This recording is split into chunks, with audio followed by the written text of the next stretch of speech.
it's a sobering thing to watch these young men being taught how to kill a potential enemy. But that's what being a soldier is all about. That's the trade. I need to move now. Get up there! I don't know what to say. Oh, that's so painful. That's so painful. After 10 years, the war in Afghanistan is changing. The Taliban are on the back foot.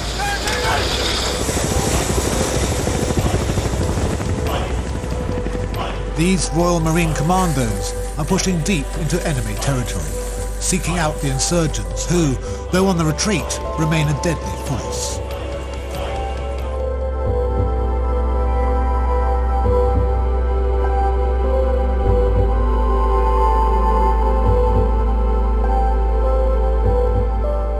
Chris, how are you, brother? Good to see you, Chris. Thank you so much for coming on the show.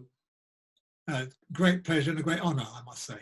Wow, I mean, the honour's all mine, mate. Chatting to Vicey the other day, and you were very much in my thoughts from your wonderful documentary work, which certainly, unlike other documentaries, has put the Royal Marines in, let's just say, the light that we like to, think of ourselves.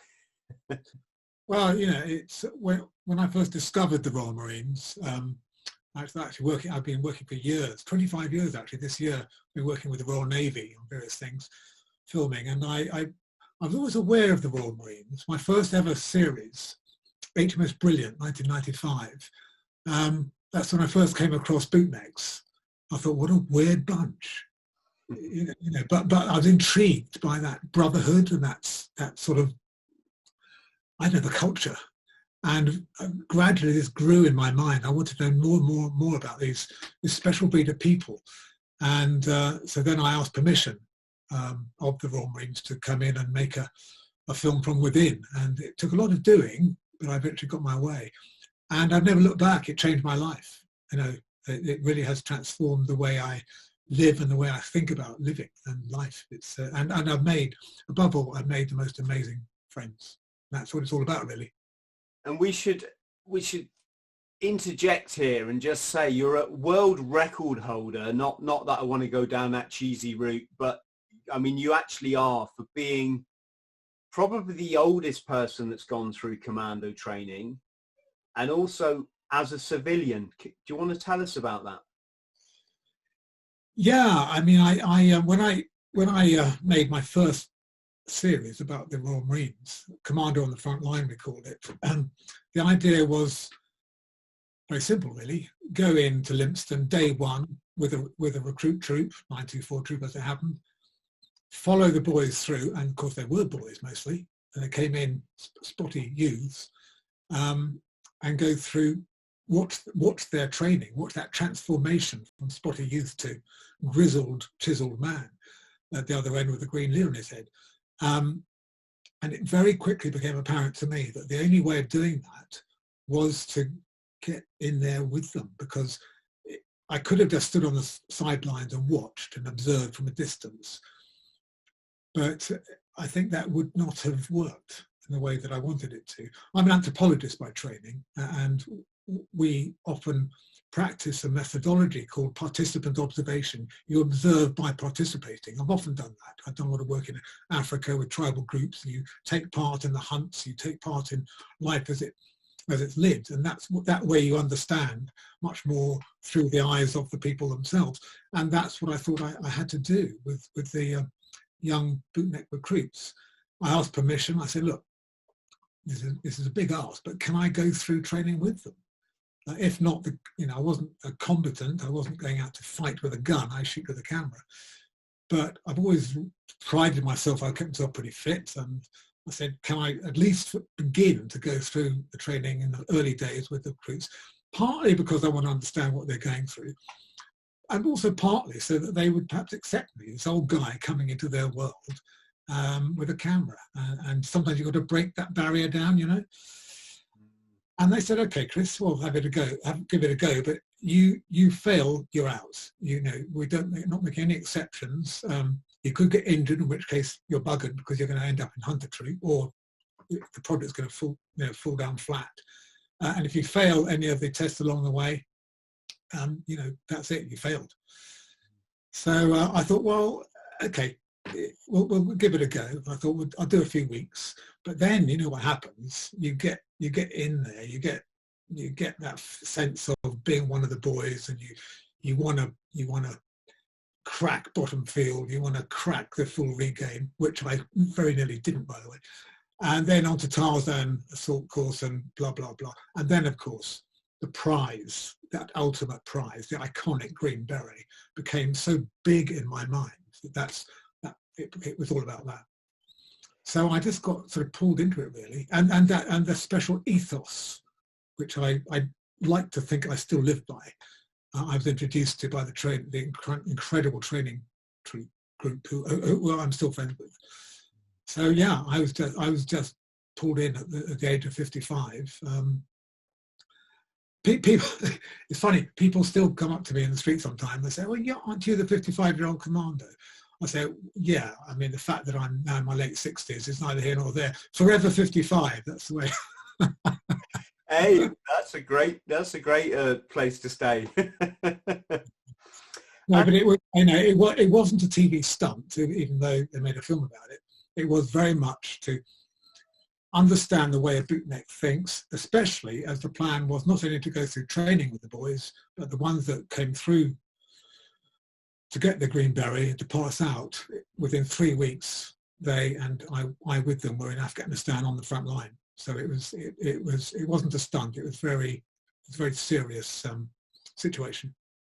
Yes, I think to those of us that watched, and certainly those of us that have been there, it never, it's Commando training. That's it. There's no stunt. It's far more respect of what you did than dishing out these honorary green berets to people that.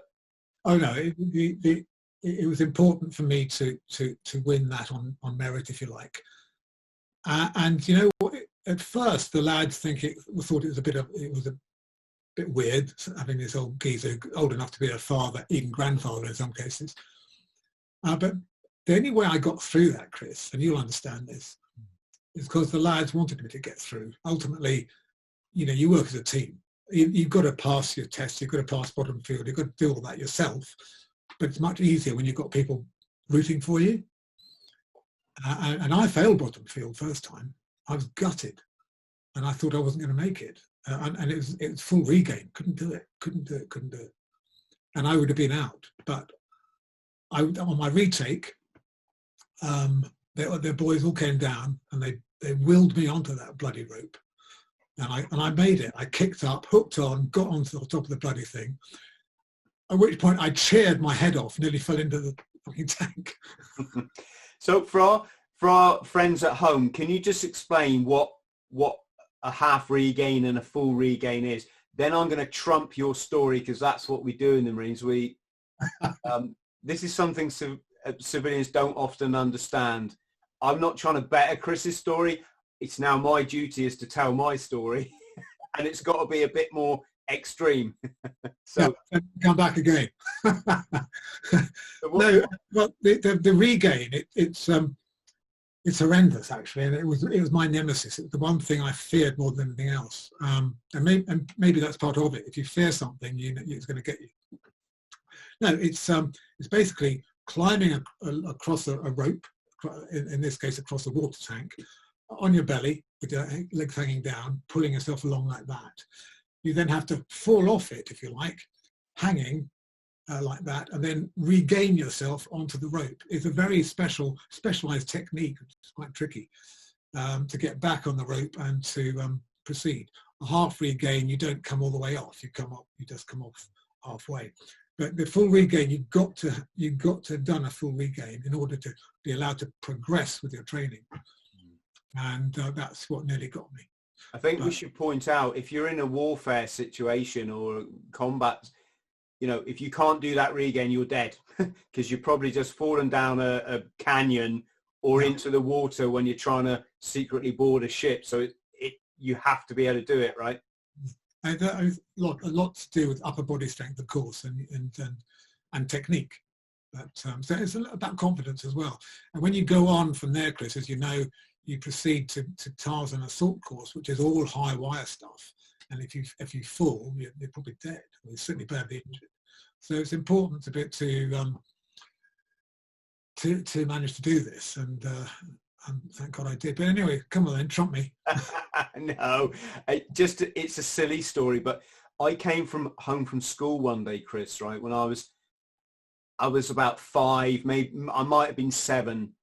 My dad had built me a climbing frame out of scaffolding poles, and it was the size of our house. In fact, he bolted it to the walls of our end terraced house, complete with rope swing. So my weekends were just spent being Tarzan, right? Fast forward to Lympstone, however many years later, to whatever, 15 years later, not even that, probably 13 years later, I'm on that pass out that you say, the bottom field pass out, the bottom field being where you do all the assault course and all this kind of stuff. Yeah. And it was my turn to cross the tank and do my full regain. And usually there's a big entourage there cheering you on and watching, and will this guy make it? And you kind of know the guys that are going to struggle, and you hope that they do it, but 50% of the time they drop into the water, and that they're then back trooped. So my turn came, and I went out on the rope, and I was crawling, and I went underneath like you do, let go with my legs, I swung down. Then I think you've got to pause and hold it there, and then you've got to start swinging to get back up. So I swung, I went up, I just climbed straight back on the rope.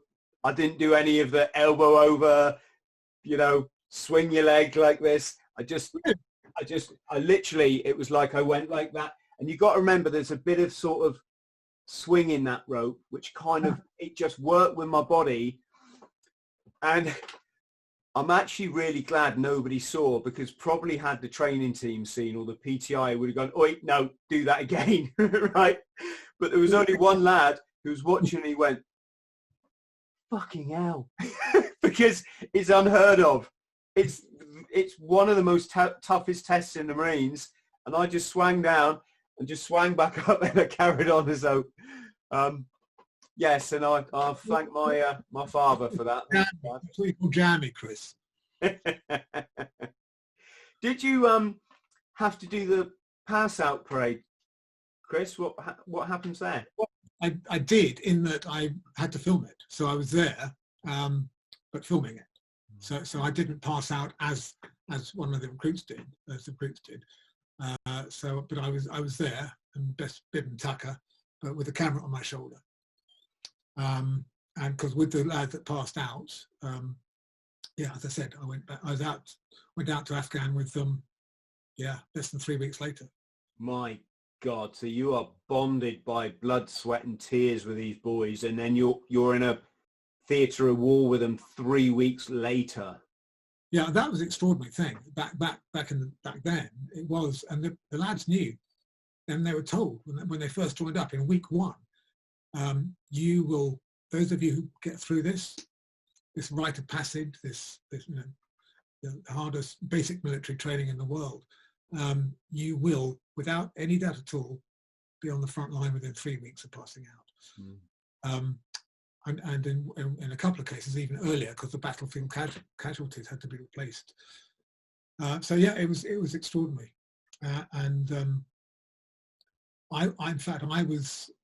I actually went out earlier than that. In the Christmas break of my training, 32 weeks, the lads went home, and I went out for 3 weeks to Afghan with one of the YOs, one of the young officers, Bertie Carr, who went out again 2 weeks after he passed out, and I went with him because I was following a couple of YOs as well, and he was out on the front line after 3 weeks from passing out, leading a troop, leading a company actually, in a full assault against an insurgency stronghold, and it was just extraordinary what these guys did, but the training kicked in, you know, and even to a much smaller extent myself.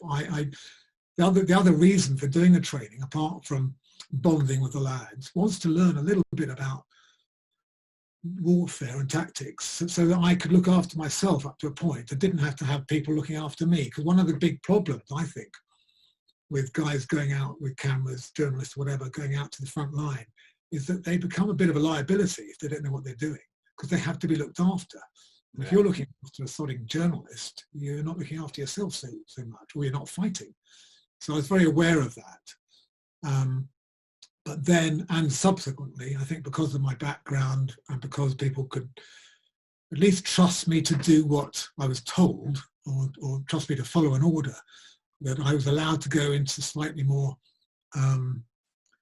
we say, dangerous situations where you know, I got some great stories and was able to tell my public, I hope, hopefully a little bit more accurately what war is like.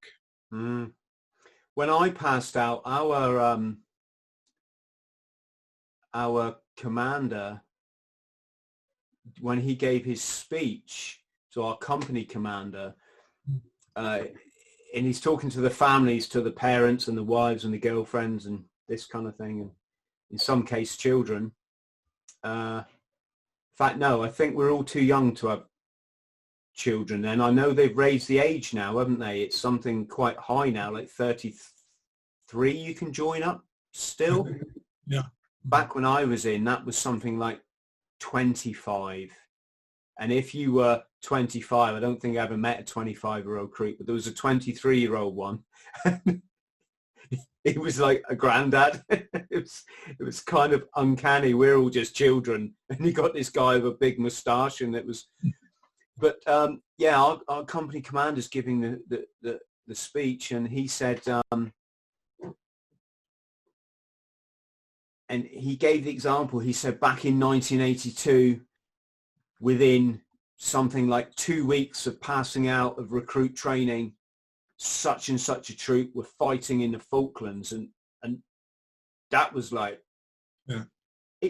I'm not going to say it was shocking. It's a reality, you know, it's a reality. Yeah.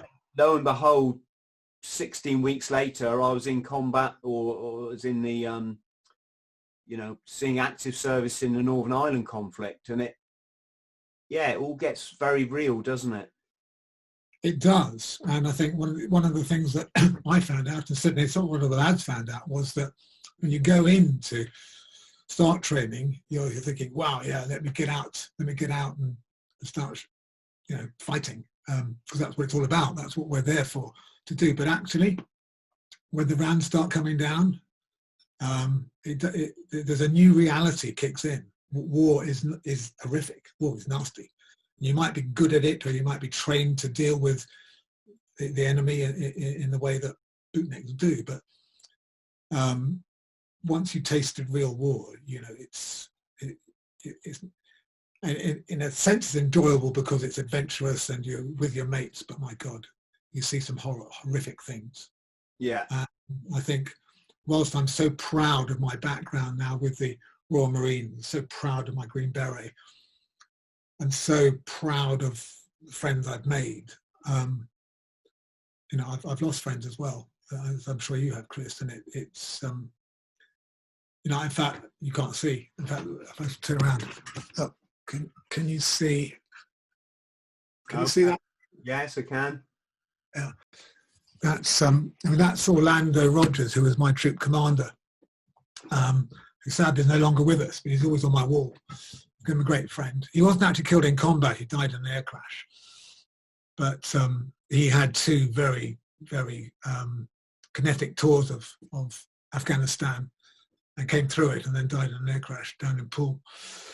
But the point is, it's that comradeship, it's that closeness, that's that bonding, it's that fraternity that I've never known. You know, maybe rugby playing days, you get that bond with your mates and your fellow players, but there's nothing like the bond you get with the guys I trained with and accompanied. I won't say went to war with, I didn't go to war with them, I was They were the soldiers, I wasn't. But I was there by their side filming them, and I will never forget those men. But the ones that I'm still in contact with, and sadly the few that that were killed. There was one lad, Georgie Sparks. He was the youngest, I think, in our troop, 94 troop, and he was probably one of the weakest of the recruits. And everybody thought Georgie would never make it. He would never get through training. He would never get through bottom field. He would never get through whatever. But he had something. He had that bootneck thing of determination. And it was because he wasn't as strong physically as some of the others. He had to work harder. He had to be more determined. And that's why he got the Commando medal at the end of training, because people were so respectful of him, so impressed by his determination to get through. And Georgie, his dream was to be a serving Royal Marine. And actually, he really wanted to help the people of Afghanistan. He was a very deep-thinking boy. He was dead within 9 months. He was a sniper, and he got killed by a rocket-propelled grenade. And Orlando, who my friend, phoned me. He phoned me from Afghanistan to tell me that Georgie had been killed. And we buried him. We buried him on what would have been his 20th birthday. Up in Epsom. And I had the great honour of reading the eulogy. But my God, that brings it home. That does bring it home. Yeah, it's a million words can't really describe it, can they? Really, that reality. Yes. No, it can't. And of course, then again, I know you know, and I watched your great interview with Vicey Paul Weiss the other day. It's not just obviously the people that die, they're gone, and you respect their memory. But lads come back with terrible injuries, like Vicey, who by the strength of his personality got through it, and with the help of his mates, of course. But others suffer the internal hidden injuries as well, the PTSDs and the anxieties and the night attacks. And that's a terrible thing to have to live with. And of course, we're seeing it bubbling out now increasingly. Everybody talks about PTSD, but actually, I think after the Falklands, it was about 15 years before the worst of the PTSD bubbled out. And that's still happening, of course, post-Afghan. Yes, certainly. And the government are virtually turning their backs on veterans. God, there's a whole load of politics, Chris, and I don't really want to go there because probably my listeners have heard me say it all before. But, if you're going to send these young people off to war, you need to look after them when they come back, isn't it? I mean, that's as simple as I can make it. I think you're right, Chris. I think there's always more can be done about for the boys and girls who come back injured either physically or emotionally, mentally. I think we're in a better place than we used to be. I mean, my dad, he was a pilot in the Second World War, Fleet Air Arm pilot, and he had PTSD, but he had PTSD. We knew that all the way through his life. He died last year, and he still had this problem because he crashed and was badly injured. But the real injuries were within. He lost an eye and all sorts of things. But he had this terrible tendency to depression that came from the war. But that wasn't recognised then. Yeah. They didn't talk about PTSD. So I think we are much more aware these days. Yes, more can be done, but I think certainly the public is much more aware that of what these young people who represent and help to protect our country and protect our allies, and I think it's more recognised than it used to be. That's what I'm saying. Chris, what's it like then landing in a war zone from a physical perspective? I imagine you get off the Hercules and there's a barrage of heat and everything. I know you've had lots of life experience before, so you're not a stranger to kind of exotic lands, but you're there, you're with these young guys, the heat hits you, and it's like, this is real now. And what's it like going into your forward operating base? Oh boy. Well, I mean, when I first went out, the first tour I did was 2006, 7. I went out over the Christmas period. So it was, and that was, the war was slightly different then. It was more of a shooting war. It's more of a, if you like, although it was anti-insurgency, counter-insurgency operation, it was still fairly conventional in that you had the enemy there, we were there, and you were shooting at each other. You had tactics and strategy, and we were a place called Kajaki, where there's a big dam.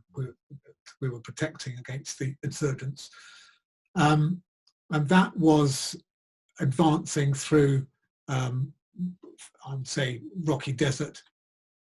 I'm always aware that you were being watched, but we weren't then concerned about IEDs, improvised explosive devices. It wasn't really in the game in 2006, 2007.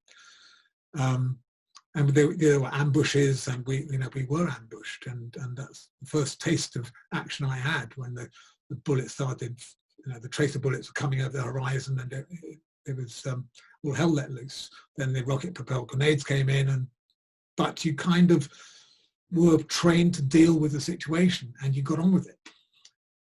Come fast forward to my second tour, which was in 2011 in Nadi Ali North, which is in Helmand province, but by then it was all IEDs. It doesn't matter what tactics you use. It wasn't down to strategy. It was down to pure bloody luck. You had to go out every day on patrol to show that you were willing to go out on patrol rather than hide away in the base. And you didn't know whether you're going to come back. You didn't know whether you're going to survive your next footstep. The point man was anybody going point was, as far as I'm concerned, bravest bloke in the world. So it was very, very sobering. It really sharpened the mind, and I just concentrated, to be honest, on my job. I had a job to do. I was filming. I was trying to capture the story and tell it as best way I could. And I found it much easier to deal with the potential danger, to just concentrate on my camera, keeping focus, keeping the sound levels right. It wasn't out of professionalism. It was out of just, I don't know, pushing my mind onto something else to think about. And I didn't have to worry too much about the next footstep, which could have been my last. It sounds like mindfulness in a war zone. Yeah, it was just to you just had to concentrate on the job in hand. Otherwise, if you let your mind run riot, you're going to freeze to the spot.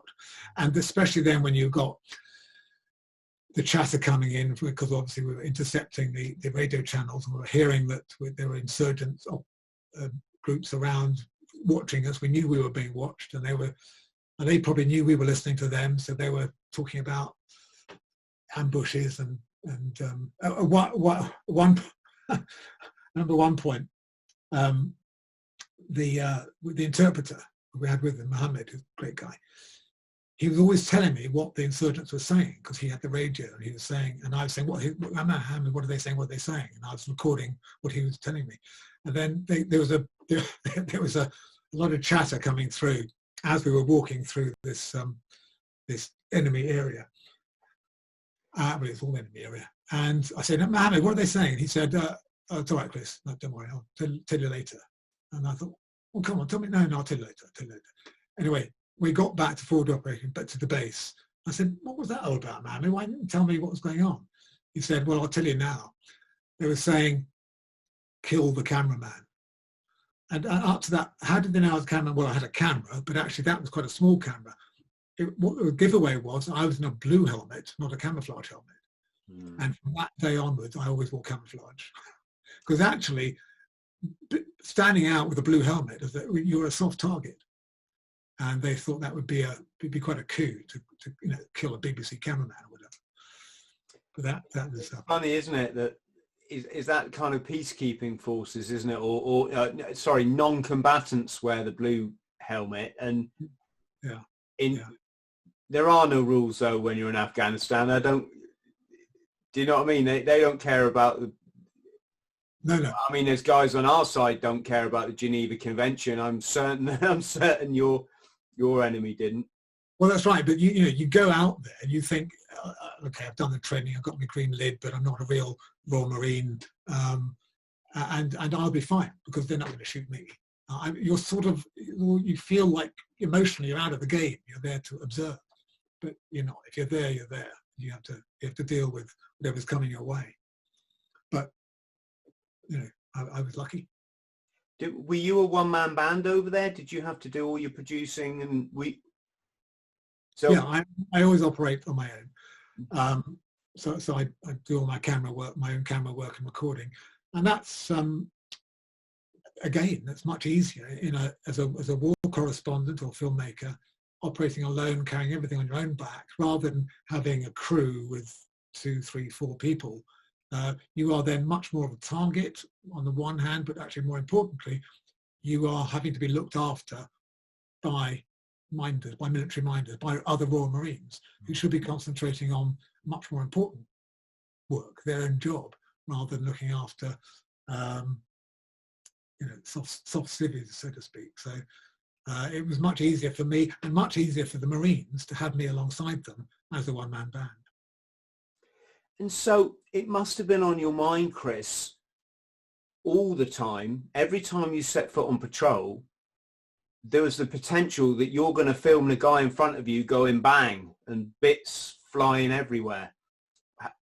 How did that fit in with your kind of filmmaker's mind? It was part of the reality that I knew I was facing. I saw some pretty terrible things. Had you, mate, sorry, I'll put you on the spot there a bit, so I didn't mean to do that. What I meant is, had you like a line that you'd drawn that, right, if this happens, it's going to be filmed, but it's not obviously going to make the final cut?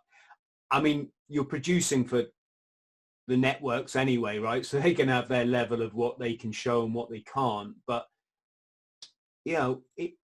it's a big thing, isn't it? If the guy in front of you steps on a landmine or gets blown up by an IED, you must be torn then. Am I obviously I'm sure your first response would be to help the person, first aid, obviously, fellow Marine.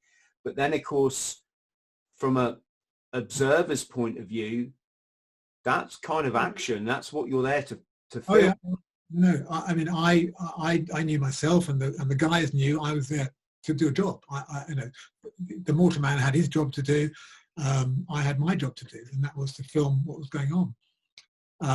But it's all, you've got to take life as it comes in a war zone. And if somebody was injured, of course, I'm not going to stand by and film him as he's bleeding. I'm going to get in there with the morphine and the bandages, and I've got what they've got, and do what I again was trained to do, as they would do for me if I'd caught it up.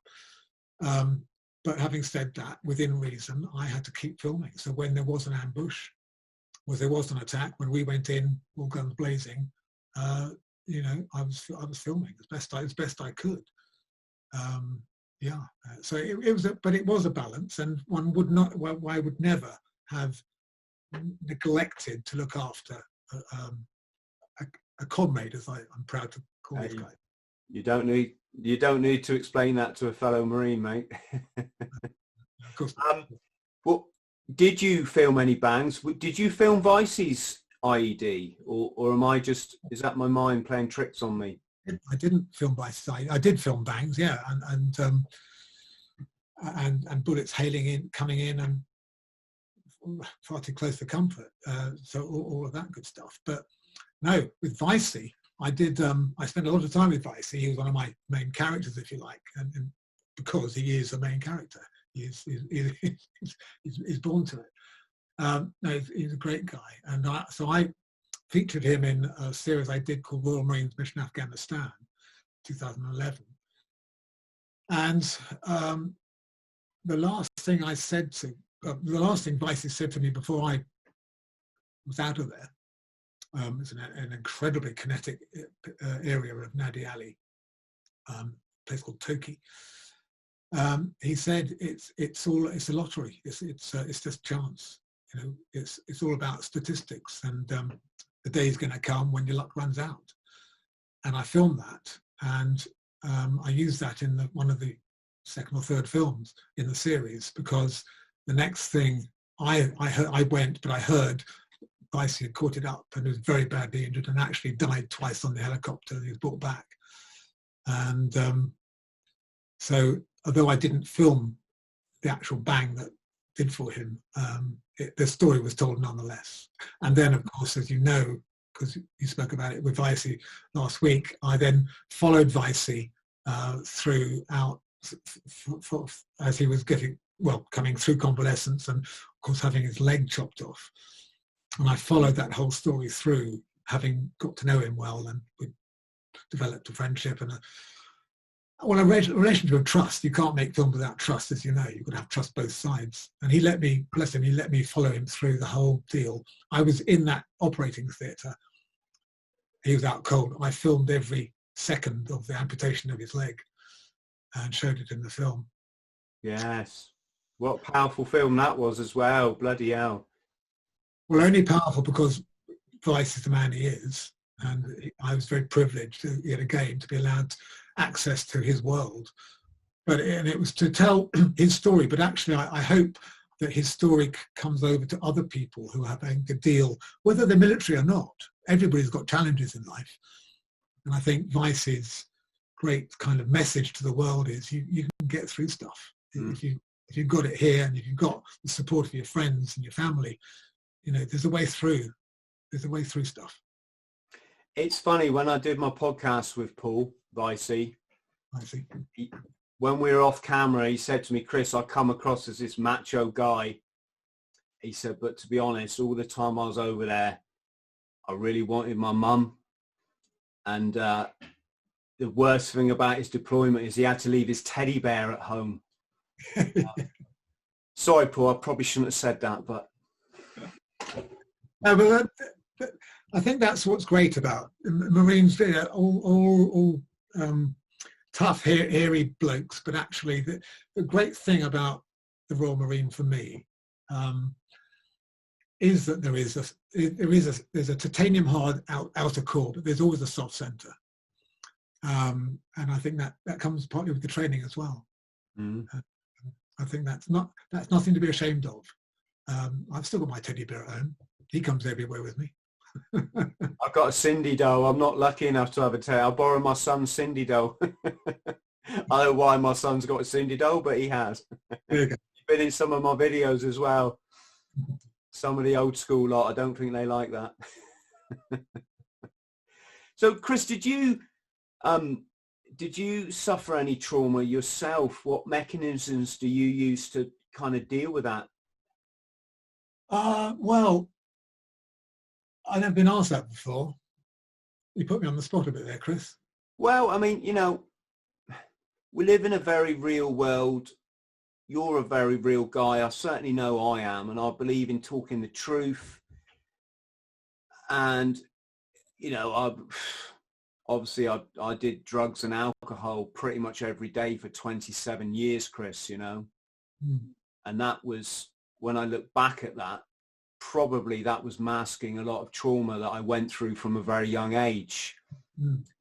I think now, for what I'm learning through the podcasting, speaking to literally hundreds of people a day, even if it's by sort of comments on my videos and emails and stuff, you know, a lot of people are dealing with stuff. You know, they're dealing with it, or they're trying to, or they're doing what I did, which is kind of masking. I mean, don't get me wrong, I wasn't always masking it. Sometimes I was off raving. It was bloody brilliant. But yeah, I just... I mean, your question, I thought I was all right, but it was my wife who recognised that I wasn't all right. A couple of years ago, I guess now. And she, bless her, she recognised that not all was right, as I say. I'd come through 20 years of operating in various war zones, Afghan being just one of them. I did a lot of work in Africa and various places of combat, civil wars, and actually also famine zones and just horrific stuff. And so anyway, okay, I'll be upfront about it. I was diagnosed with PTSD 2 years ago and had incredible treatment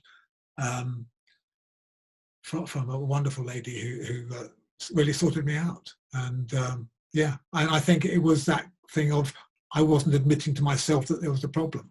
It took those that loved me to say, Chris, you've got a problem, mate.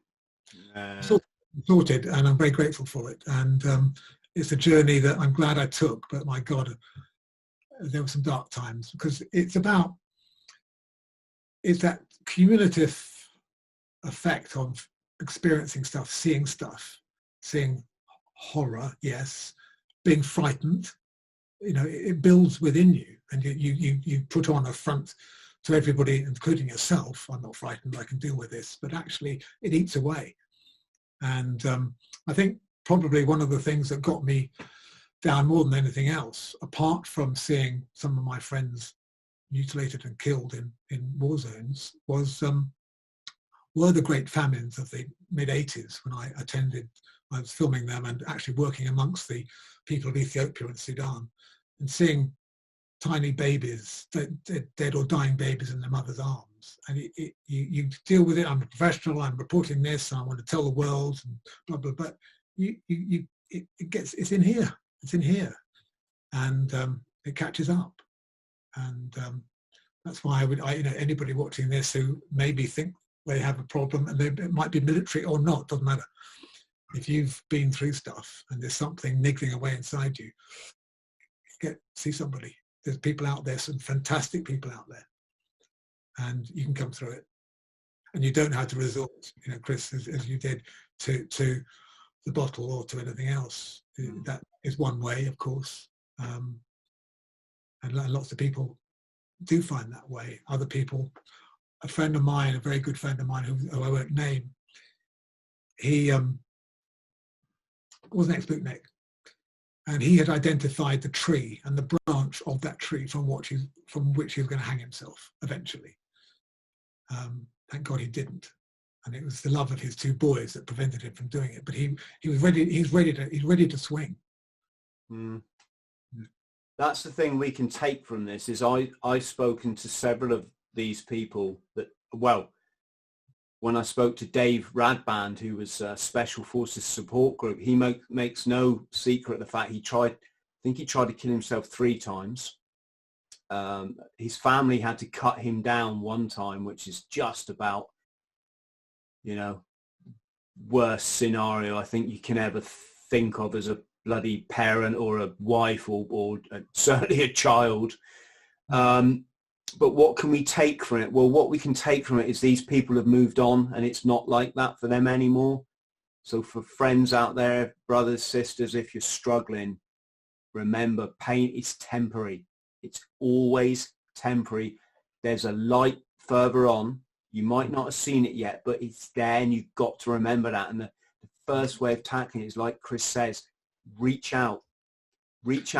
I'd say reach out to a professional like Rock to Recovery or one of these groups, simply because you can reach out to a friend. You might not get the response that's the most helpful if they are not really a trained professional. But and actually, the professionals know that PTSD isn't. There are various strains of PTSD, and they can be treated in slightly different ways, and the professionals understand that. Although I would say this, Chris. Another series I made, which I'm really proud of, having done it, having made it, it's called War-Torn Warriors, and I followed some very badly injured bootnecks, Royal Marines, up to Everest Base Camp. Mm. These are boys like Ben McBean, the legendary Ben McBean, who some of your viewers might well know or recognise. Double amputee, blown up by IED. and others as well. We went up together. We trekked up to base camp, with metal legs and metal arms, and but they got there, and that the achievement meant a lot to the boys and girls, because we had Royal Navy personnel with us as well. And actually a handful of these very badly injured Marines then climbed a 6,000 meter peak. It was quite extraordinary to see this. And they came back proud as punch, and absolutely invigorated and renewed, reborn. And partly that was because they did it together. They got that togetherness back. So I think a lot of lads leave the Corps, for example, don't they, Chris? And one of the things that they miss most is the bonding, is the comradeship, and they're bereft without it. So sometimes you do need to reach out for your mates, if it's not to actually say, "Oh my God, it's all going wrong and help me." It's just to have a beer. Mm. Yeah, it's interesting you say, because I worked in war-torn Mozambique, country just riddled with war, plagued with landmines, and it does make you wonder. We live quite a sheltered life here in bloody Britain, I mean, I could give you numerous instances, but one time I found our cleaning lady. Sounds a bit grand, doesn't it, cleaning lady? But over there, it's just the way things were. We were volunteer workers, so we weren't working for any money. I was teaching street kids, and we get this wonderful woman, Antje, would come in, and she'd dust, and and her buddy would cook our sort of food. I think basically it was so cheap to hire a local, and they got so much out of it because they're earning more than anyone else in the village by doing it. That's why we. Well, I think I'm making excuses here because Royal Marines normally clean up for themselves. But anyway, the thing was, I found her crying one day, just cowering behind one of our buildings, and I was like, "Antje, what's wrong?" I'm obviously speaking in Portuguese, which was the colonial language over there, and her nephew had been buried that morning, whereas over here, if your nephew was buried, you'd have a week off work, or she buried the kid 2 hours ago, and now she's back at work. And it was another time I was wandering through the village where I worked. It was all just mud huts. It was very, very rural kind of Africa. It's just a bit like we used to watch in the Tarzan films when we were a kid. And I came across this woman outside one of the mud huts, and she called me over, and I think she was like money or something, and she invited me in the hut. I can't quite, it was a long time ago, but anyway, I went in this mud hut. Her baby was in there. It was about maybe 2 years old, and this baby's face was hanging off like that. The face of the baby was hanging off, and you could look behind the face and see the skull and its eyes. And it was all so matter of fact, Chris. Like, this woman wasn't like begging me, "Help my child," it was like, this is what they lived with. All their food came in grain sacks with either the UN or like "God bless the USA" on it, which is probably another political story again. And it was just, my God, all I could do was just give her all the money in my pocket and say, "Go to the hospital." They didn't even think, though. Well, they wouldn't go to hospitals because that costs money.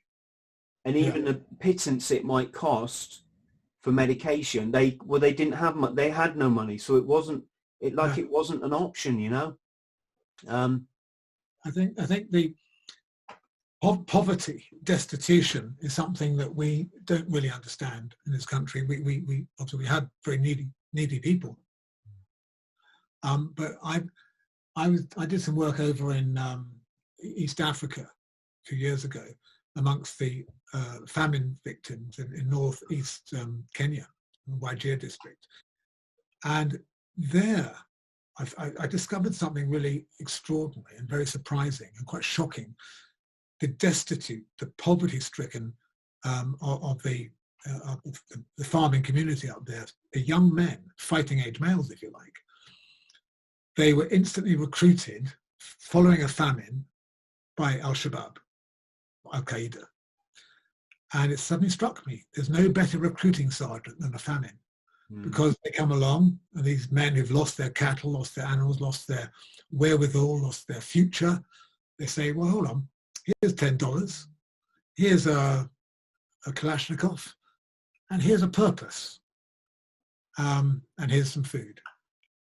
I tell you what, if I was one of those young men, I would probably join up. Why wouldn't you? You're not going to start worrying about anything else other than there's a way out of this horror and a form of destitution and poverty that we can't imagine. We just can't imagine. And you mentioned, was one of your first documentaries in Africa, did you say? Or you studied there as an anthropologist? No, I worked there as an anthropologist. My first job was as an anthropologist working amongst a tribe, the Acholi tribe of southern Sudan, during the Sudanese civil war. And it was to try and understand, so I lived with them for 14 months, to try and understand the best way of helping them with foreign aid coming in. Foreign aid is often floods in and it's badly used, it's badly applied, and can do more damage than good.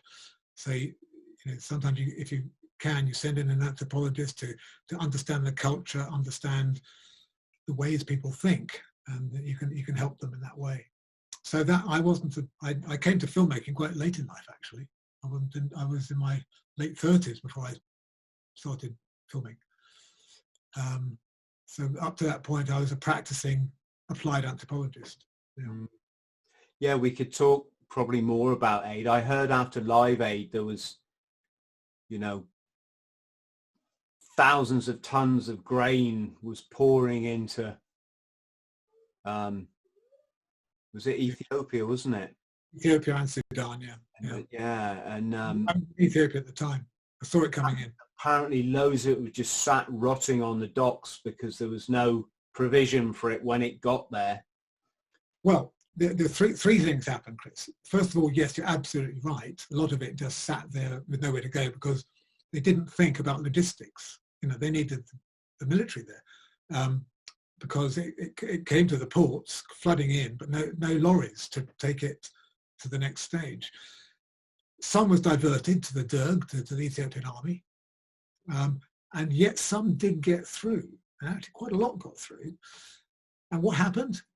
It got through, it was given out, and so the farmers came to get the handouts and didn't plant for the next season. So you had a rollover effect. And so you had another season of despair. People don't think through the logistics of applying aid. And that's why I think that we sometimes should rely more on the military mind, because the military mind is used to logistics, thinking logistically and strategically and tactically. And sometimes they can teach a thing or two to the so-called professionals or experts in aid application. That's one of my hobby horses. It's interesting that when I was in Mozambique, we're there, our title was development instructors. And you're in these rural villages and it really makes you question what is development. Because if you put a water tap or a well in one of these villages, the next thing you got Coca-Cola trucks rocking up and they're putting, some of the villages had a Coca-Cola machine. They didn't have running water. And then you've got to go, what is development? What is, are we trying to make them like this mess we've got at home of just ugly urbanization and economic growth at all costs, which just then destroys the yeah, but what's interesting, Chris, you're absolutely spot on with that. But because what I saw when I was living with the Acholi tribe, a very traditional tribal group, that it was all about being together. That being was more important than having, and that's something we've forgotten in our society, except now.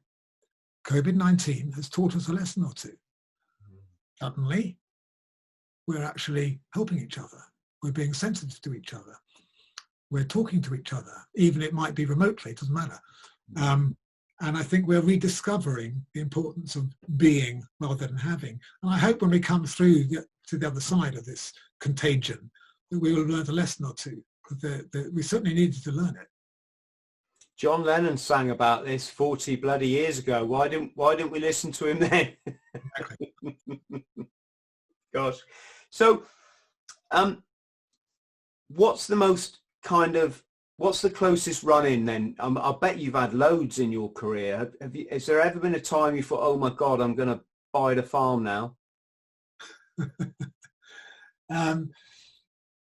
Yeah. I mean, it's been a fantastic career, and I've loved every minute of it. But it's had its moments. Obviously, the war stuff was pretty exciting, shall we say? But I've done a lot of work. I'm fascinated by hazard, and that's the perception of hazard. How people react to natural hazard, not just man-made hazard like war, but why do people live in a hurricane zone, or in the path of tornadoes, or where forest fires are going to strike? And so I spent a lot of time in these areas looking at exactly that.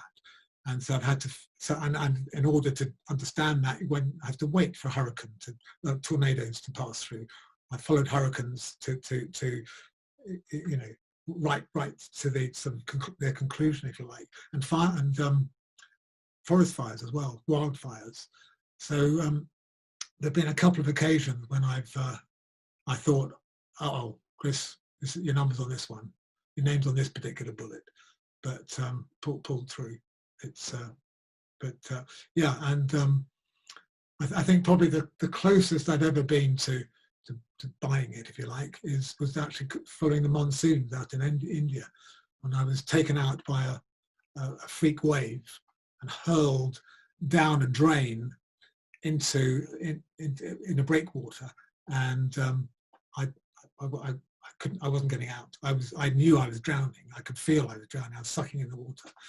And then an Indian guy who was with me, he just reached down and physically, a big guy, just pulled me out. He just pulled me out and pumped my heart, pumped my lungs, and got me going again. So that's the closest I've ever been. Water can have that effect on you, can't it? It can instantly that make you think, oh my God, I am going to die. Yeah, it's that quick. It's that quick. What would you, one gulp in and yeah. Like I've had similar surfing. I've probably had that feeling a few times in my life in water, where you just get pinned down, and it's you think that's it. That is it. Yeah. Gosh. So let's talk about your books, Chris, because you're a published author. You've written a few books now, haven't you? I've just finished my fourth book. So all about military. The first one, HMS Brilliant, about my time on a frigate during the Yugoslavian War, 1994-5. Then I wrote another book called Shipmates, which is about life in Devonport and on some of the ships going out to on their patrols around the world. Then I wrote Commando, which is about my time training with the bootnecks and my time in Afghan. And I'm just finishing a book now called How to Build an Aircraft Carrier, which is actually about my time on HMS Queen Elizabeth. I spent the last 3 years working on our biggest ever warship. And how long has that been in service? I'm a little bit out of all this now. HMS Queen Elizabeth? Not in service yet. I followed her through from the cutting of her first steel up in Glasgow in 2009. I was there to film that, and I followed her all the way through to her launching and her first sea trials of Scotland, and then her first air trials, taking on the F-35 over in America. And next year, 2021, she goes on her first active deployment, and I'll be on her again then. So my first 2 series I made, called Britain's Biggest Warship, Series 1, and Britain's Biggest Warship Goes to Sea, Series 2, has been all about getting her ready. It might not sound very exciting, but it bloody was, I tell you. Oh, it's immense, the work that must go into it. Well, the work that goes into it to build it, but also just to operate it and to learn how to operate it. These things don't come with a driver's manual. You have to learn, you have to take it out and learn how to drive the damn thing. And it doesn't always do what it's meant to do. So the boys and girls have to work it out for themselves. And things don't always go according to plan. Things on warships have the tendency to leak and to blow up and have fires and all that stuff. And you just got to deal with it. Yeah, I was on an aircraft carrier for a year of my life, and it was what I still think of that as the best year of my life. Yeah. Sailing around the world, not a care in the world. Yeah. We had attempted murder on board. That was fun. No, it was quite horrendous for the individual involved. It was. Yeah, we had somebody in our ship's company.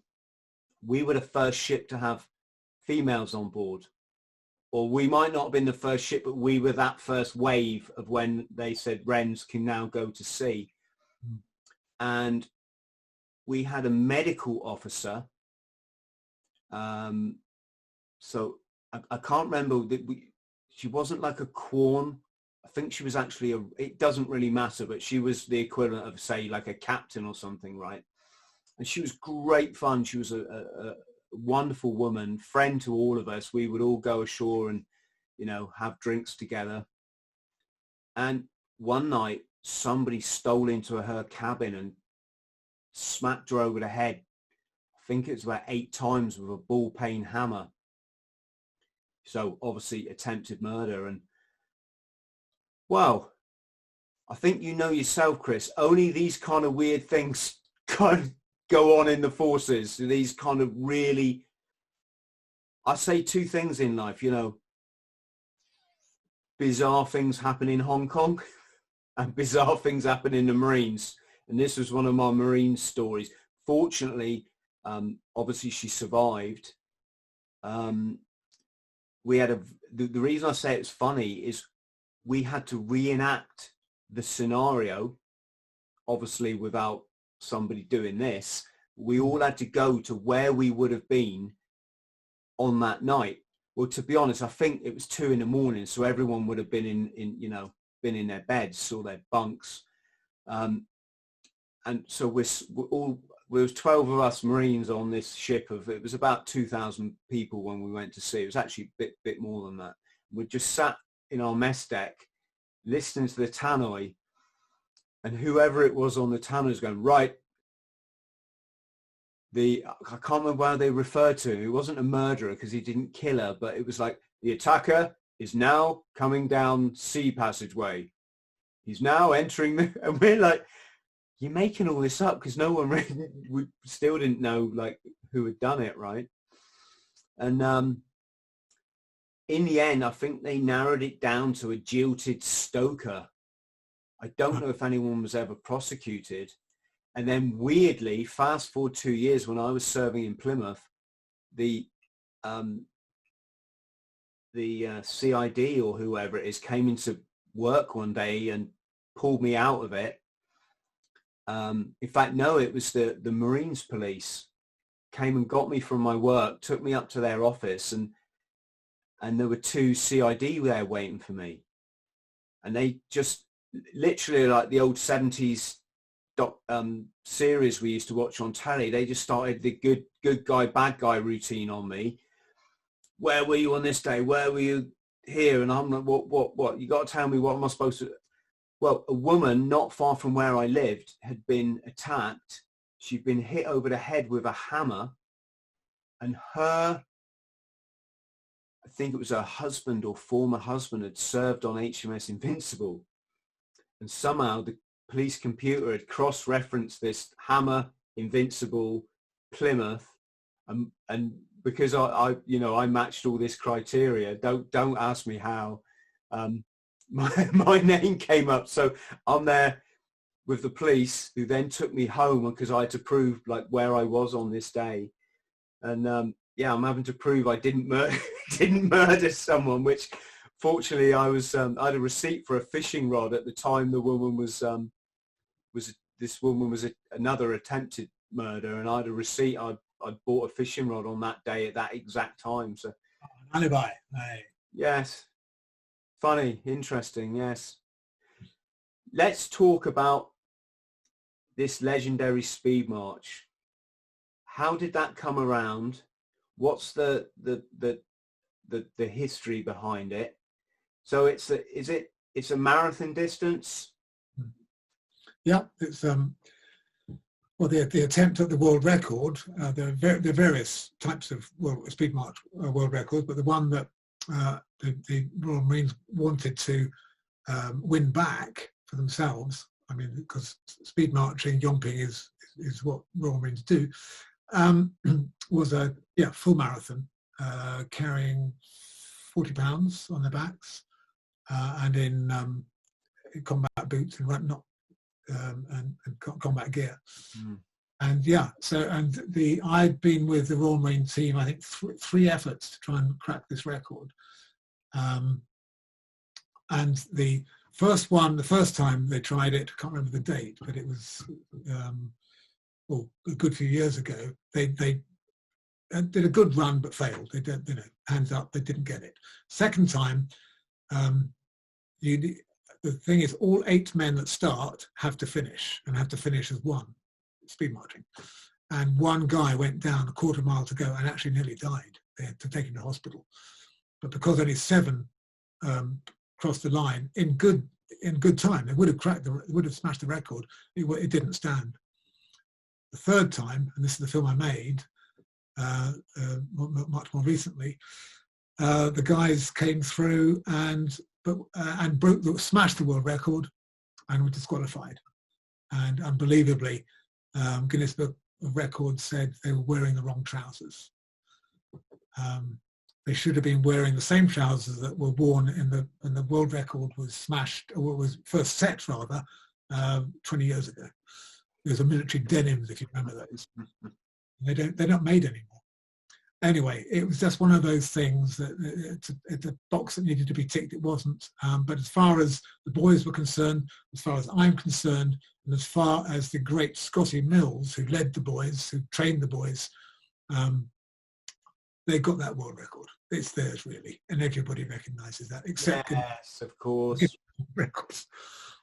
Yes, that was a very bizarre turnaround. Scotty's a very old friend of mine. We go back, 1989, I think I first met Scotty, and he's done well in the Royal Marines, hasn't he? To go from Mr. Motivator or what? He's a great guy, one of the best, and is just so good at motivating young guys. In fact, I first met him when I was making Commando on the Front Line back in 2006, and he was in Hunter Company looking after the broken Marines and putting them back together again, both in body and mind. And there's nobody better at doing that than Scotty. And he got those lads over that line, and they never mind the trousers. He was behind those boys breaking that world record.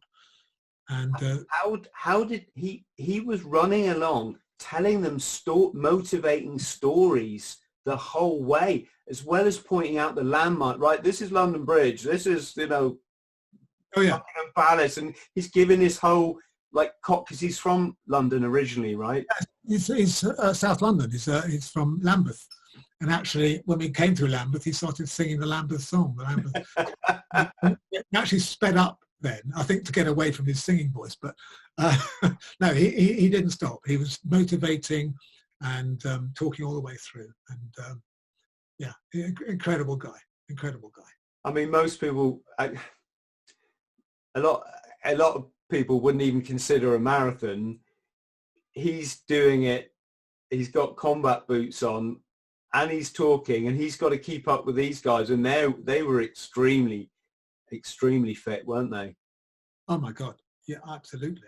I mean, as fit as any international athlete. I mean, they say that to get through the Commando course, you've got to have approached the level of fitness of an international athlete, but those boys were beyond that. And you run a marathon with 40 pounds on your back, please.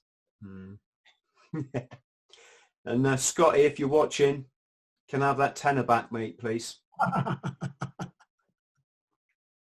Yeah, no, massive credit. Major Mills was a recruit, so he was a Marine, like a non-commissioned officer that rose through the ranks. And yeah, amongst core legends, Scotty is definitely one of them, isn't he? He is. Yeah. The real ambassador for the Corps. Yeah. Him and Phil Gilby, we should say. Yeah, Phil. Yeah. Corps RSN. Both of those guys I joined up with back in the day. Yeah. I mean, there are so many legends, aren't there? And you know, they really are. They're and the wonderful thing about the Phil Gilbys and the Scotty Mills is that once they left the Corps, it's not lost, because they bring that determination, that ethos. They bring that Marine thing, and they bring it to Civvy Street. And I've always said the Royal Marines ethos, the determination, unselfishness, loyalty, cheerfulness in the face of adversity, all that good stuff. If we could bottle that and sprinkle it around society in general, the world would be a better place. And that's it sounds like I'm preaching now, but I really believe that. I know, you say it, Chris, you say it. So let's, if we're going to recommend to our viewers and our listeners your documentaries, what sort of, let's pick 3, because obviously if we pick too many, then they'll get lost in the ether. But what 3 would you recommend? Let me think. What 3 would I recommend? Do you mean military ones? It doesn't matter. What are you proud of? What would you like people to watch of your portfolio? Well, I'm obviously very proud of the ones I've made with the Royal Navy and the Royal Marines. They're kind of up there with, in terms of, if I look back on my career, that's what I'd say I'm probably proudest of. But in terms of individual films, I think that there's one film, it's called Tito's Story. It's actually about an 11-year-old Indian boy who was autistic. And I went out to India to see him. He had no communication skills. He couldn't talk very well. And he had no kind of coordination all over the place. But he had this incredible ability to write deep philosophical poetry. It's quite extraordinary. And he was 11 when I made the film. He's now nearly 30. I'm still in touch with him, Tito. And I learnt so much from that boy. Despite all his problems, something from deep within shone through. And I like to think I captured some of that on film. So that's just a film I'm particularly proud of. And the other film that I'm proud of having made, and I'm actually now making an update to it. In fact, but you can't see it, but it's all my editing equipment's behind in front of me, behind you. It's called, the first film was Alison's Last Mountain. It was the story of Alison Hargreaves, who was one of the greatest ever British mountaineers. She summited Everest, first woman to summit Everest without oxygen, solo, unaided. And then she went straight out to K2, the second highest mountain in the world, 2 months later, summited, and then was just blasted off the face of that mountain by a huge 200-mile-an-hour storm and was never found. And I went out there then, 2 months later, with her children, Tom and Kate. Tom 6, Kate 4. Dad took them out to say goodbye to their mum. Very moving film, Alison's Last Mountain. Gosh.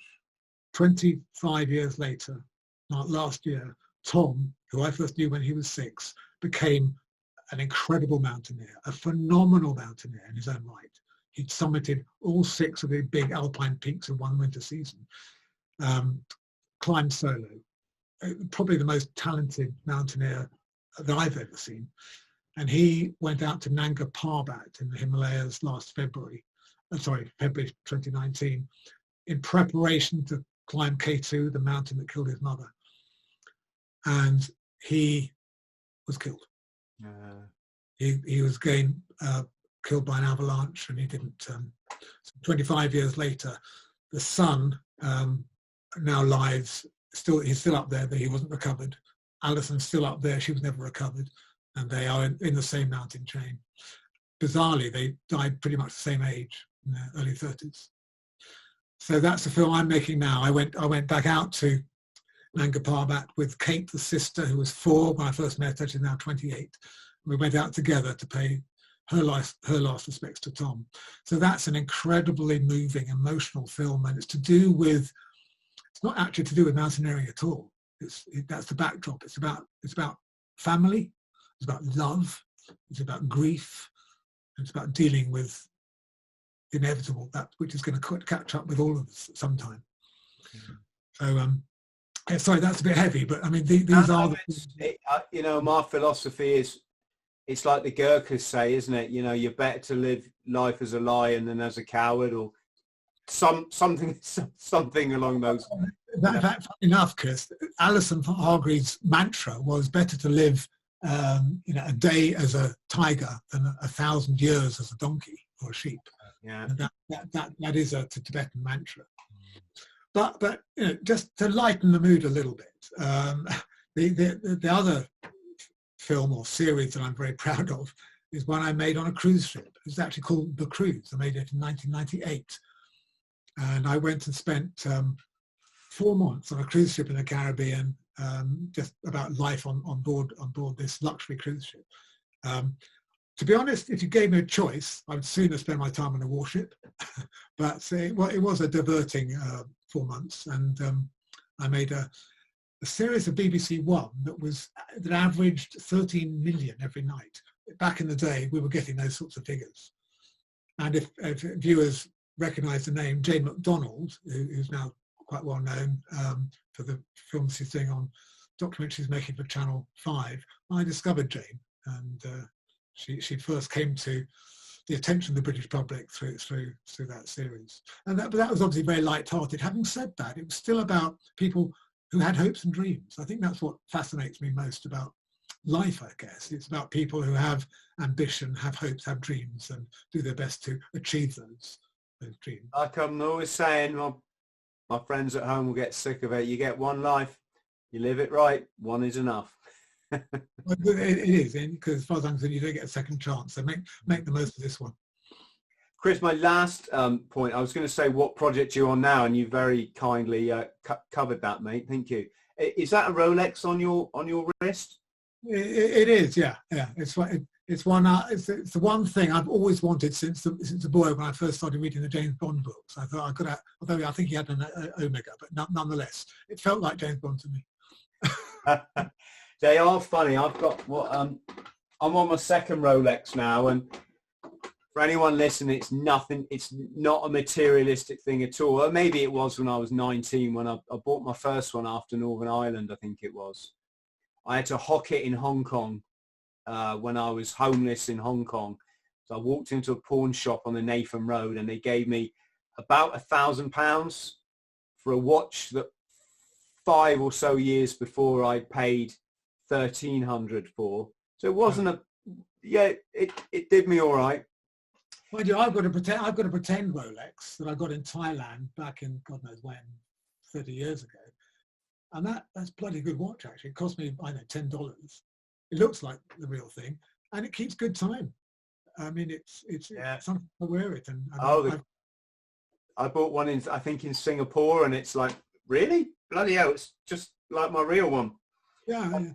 My next one, I was in Raffles Hotel in Singapore. I was just on my world travels, and I noticed there had a jeweller's in there, and I walked past the window, and lo and behold, there's my watches in the window. Not the same watch, but Rolex Sea Dweller, ridiculous price, 2,700 quid. Yeah.